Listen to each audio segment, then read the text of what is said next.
Hello friends, कैसे हैं आप। आई होप आप सभी अच्छे होंगे। चलिए आज की स्टोरी शुरू करते हैं। माँ, आप जल्दी से अच्छी साड़ी पहन लो और ज़रा सा फेस पैक भी लगा लो, आपका रंग बहुत गहरा होता जा रहा है। अपनी पत्नी मान्या को आवाज़ लगाते हुए श्री ने कहा, सुनो माँ को ज़रा सी क्रीम पाउडर भी लगा देना। आज शाम मेरी कंपनी के मालिक चाय पर आ रहे हैं। माँ बिल्कुल स्मार्ट लगनी चाहिए जी। इतना कहकर मान्या सासू माँ के कमरे की तरफ बढ़ गई। वह सासू माँ की साड़ी बदलने को, चेहरा चमकाने को पूरा जोर प्रयास कर रही थी, मगर सासू माँ अपनी जिद पर अड़ी थी। मुझे कुछ नहीं करना। जब श्रृंगार करने की उम्र थी तब पाउडर नहीं लगाया। अब जाओ अपना नाश्ते की तैयारी करो।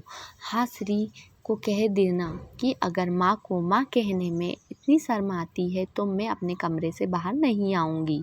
जब मेहमान चले जाए तब बुला लेना बाहर। मान्या तो सासू माँ की आदत से भली भांति परिचित थी। 10 साल में वह खूब समझती थी कि माँ नारियल सी है, ऊपर से कड़क, अंदर से ममता का सागर। आखिर 30 सालों तक अध्यापिका के रूप में काम किया है।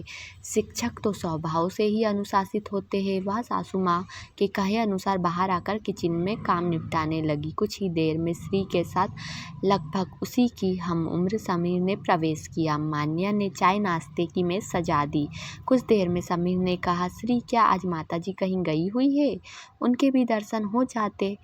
तो श्री के बोलने से पहले ही मान्या ने कहा, माँ अपने कमरे में ही है, मैं बुलाती हूँ। समीर ने कहा, अरे मैं वहीं माताजी से मिल लूँगा, उन्हें परेशान क्यों करना।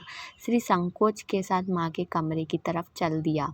श्री ने आवाज़ लगाते हुए कहा, माँ देखो आपसे मिलने समीर सर मिलने आए हैं। माँ किताब को एक तरफ रखते हुए बोली, आओ बेटा। मुझे लगा कि बच्चों के बीच में क्या बात करूँगी, बस इसलिए।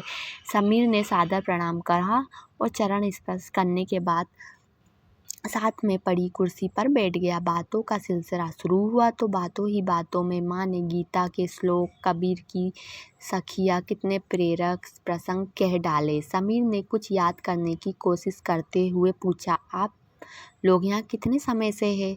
माँ ने कहा, यहाँ आए तो 4-5 साल ही हुए हैं। पहले हम आगरा में रहते थे। वहाँ सरकारी स्कूल में मैंने 25 साल तक पढ़ाया है। समीर एकाएक बोल उठा, क्या आप दीपिका मैम? माँ हैरान होते हुए बोली, तुम मेरे नाम से कैसे?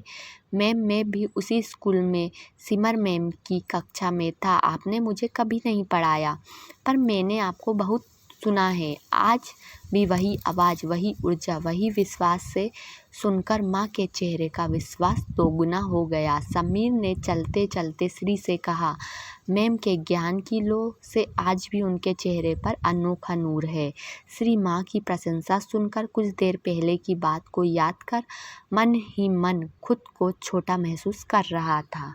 तो फ्रेंड्स, ये तो थी हमारी आज की स्टोरी। अगर आपको अच्छी लगी तो प्लीज़ चैनल को लाइक, सब्सक्राइब और शेयर ज़रूर कीजिएगा और ज़्यादा से ज़्यादा कमेंट कीजिएगा ताकि मैं आपके लिए और भी ऐसी अच्छी स्टोरियाँ लाती रहूँ। Thank you.